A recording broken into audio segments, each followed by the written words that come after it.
ఇన్ని సంవత్సరాలైనా ఆయన ఓపిక నన్ను ఆశ్చర్యపరుస్తుంది.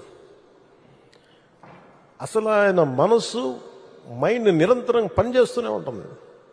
ఇందాక మన క్యాబినెట్ మీటింగ్లో కూర్చున్నప్పుడు అసలు ఈయనకి ఓపిక ఎక్కడి నుంచి వస్తుంది అని అర్థం కాదు. విపరీతమైన ఓపిక, కాన్స్టెంట్గా బ్రెయిన్ తిరుగుతూనే ఉంటుంది, సొల్యూషన్స్ ఇస్తూనే ఉంటుంది. అనుభవజ్ఞులైన అధికారులకు కూడా ఆయన దిశానిర్దేశం చేయగలరు. ఈ పాయింట్లో తప్పుంది, మీరు ఇలా చేయండి, ఇలా ఆలోచించండి. అలాంటి దాంతోపాటు శారీరకంగా ఆయన పడే కష్టం ఓ 25 ఏళ్ల యువకుడు కూడా కష్టపడ్డాడు. మనసు మేధస్సుతోటి నలుగుతూ